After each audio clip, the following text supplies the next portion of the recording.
Assalamualaikum warahmatullahi wabarakatuh dan salam sejahtera. Selamat kembali ke sesi PDPR. Kita akan teruskan pembelajaran kita untuk subjek Bahasa Melayu tahun 2 pada hari ini. Sebelum kita memulakan pelajaran, cikgu minta kamu baca doa secara sendiri dan seterusnya kamu sediakan buku teks Bahasa Melayu jilid 1, muka surat 72 dan 73. Untuk hari ini kita akan belajar tentang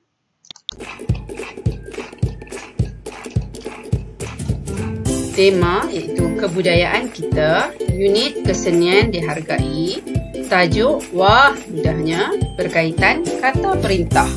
Objektif pembelajaran kita pada hari ini ialah di akhir pengajaran dan pembelajaran, murid dapat menggunakan kata perintah mengikut konteks. Baiklah, kita lihat dulu apa itu kata perintah. Kata perintah ialah perkataan yang digunakan untuk memberikan perintah, iaitu suruhan, arahan, larangan, silaan atau permintaan. Iaitu perkataan yang digunakan untuk memberikan perintah. Dalam kehidupan seharian ada banyak arahan-arahan ataupun perintah ataupun larangan ataupun permintaan ataupun silaan yang kita gunakan semasa menjalani kehidupan seharian kita. Jadi kita akan kenal pasti apa itu kata perintah yang dimaksudkan. Mari kita lihat contoh-contoh kata perintah. Okey, yang pertama sila, seterusnya tolong, minta, jemput, jangan, harap dan juga usah. Ini contoh kata perintah. Mari kita lihat pula maksud kata perintah berserta contoh ayatnya. Tadi kita dah lihat perkataan-perkataan kata perintah. Walau bagaimanapun, kata perintah ini terdapat beberapa kumpulan. Yang pertama, kata perintah jangan dan usah. Dia tergolong dalam kumpulan larangan. Contoh ayatnya ialah, yang pertama, jangan ambil barang itu. Yang kedua, usah kamu risau, kata ibu kepada Arsyad. Okay, kata perintah seterusnya, sila dan jemput termasuk dalam kumpulan kata perintah silaan. Iaitu ayatnya, contoh ayatnya ialah sila naik ke rumah. Atau yang kedua, jemput masuk. Seterusnya, kata perintah minta, tolong atau harap. Ini adalah kata-kata perintah yang tergolong dalam kumpulan kata perintah permintaan. Contoh ayatnya ialah yang pertama, minta tuan-tuan bersabar sebentar. Ataupun yang kedua, tolong tutup pintu itu. Yang ketiga, harap bertenang. Ini adalah contoh kata perintah yang digunakan dalam ayat seharian. Baiklah, seterusnya cikgu minta kamu buka buku teks muka surat 72 dan 73. Pada hari ini kita akan belajar penggunaan kata perintah di dalam teks ini. Tajuk pada hari ini ialah wah mudahnya. Ia adalah perbualan antara nenek dan dengan Hana dan kawan-kawannya. Nenek berkata, tolong ambil daun palas itu. Hana dan kawan-kawan pula menjawab, baiklah nenek. Kemudian nenek sambung lagi, sila pisahkan daun palas itu. Pravin, minta lapkan daun itu. Hati-hati, jangan tercarik daun palas itu. Kalau kamu perhatikan di sini, terdapat beberapa perkataan yang diwarnakan dengan warna merah.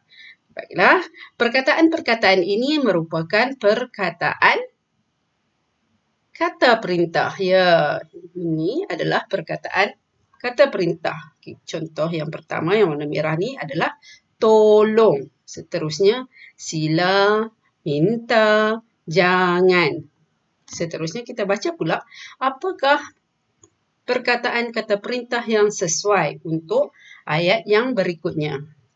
Pravin pula berkata, nenek, ajarkan saya dan kawan-kawan cara memasukkan pulut dan membalut ketupat palas ini. Okay, Pravin dia nak minta nenek ajarkan dia. Jadi, apakah kata perintah yang sesuai? Ya, tolong. Nenek, tolong ajarkan saya dan kawan-kawan cara memasukkan pulut dan membalut ketupat palas ini. Jadi, kata perintah yang pertama ialah tolong. Kemudian nenek pula jawab, Pravin, simpulkan daun palas sehingga terbentuk kelongsong. Nenek minta Pravin simpulkan daun palas. Jadi, jawapan dia minta. Pravin minta simpulkan daun palas sehingga terbentuk kelongsong. Seterusnya, tengok muka surat 73, Sumi pula bercakap. Wah, mudahnya nenek. Hana, tunjukkan saya cara merapatkan dan mengemaskan daun ini. Sumi pula minta Hana tunjukkan dia cara. Jadi, apakah perkataan yang sesuai yang boleh Sumi gunakan? Ya, tolong. Tolong tunjukkan saya. Okey. Seterusnya, Hana pula jawab, Sumi, pusing daun ke belakang kelongsong seperti ini. Kemudian, tarik ekor daun itu.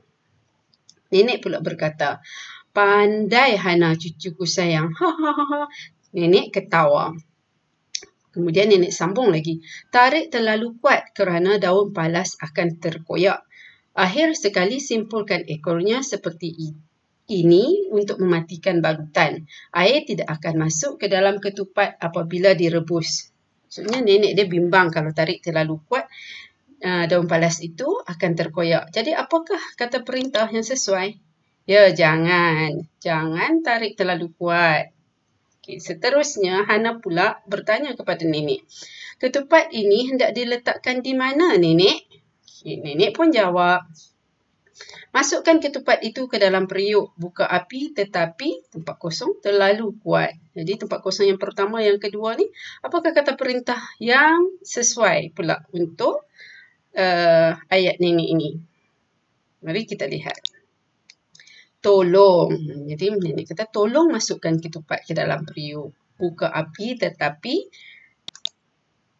jangan terlalu kuat. Okey. Jadi ini adalah kata-kata perintah yang kita gunakan dalam kehidupan seharian kita. Kemudian Hana dan kawan-kawan kata, baiklah nenek. Itulah sahaja pembelajaran kita pada hari ini. Kalau kamu tengok muka surat 72, kamu dapat lihat bagaimana cara untuk membuat ketupat. Baru ni raya kan, mungkin ahli keluarga kamu ada yang membuat ketupat. Kamu boleh belajar bagaimana cara untuk membalut ketupat. Dan seterusnya, ini adalah gambaran ataupun suasana nenek dan bersama cucunya Hana dan kawan-kawan Hana ketika membalut ketupat. Itu sahaja pembelajaran kita pada hari ini. Cikgu harap kamu dapat mengenal pasti dan tahu cara menggunakan kata perintah mengikut konteks yang diberikan. Sekian, terima kasih.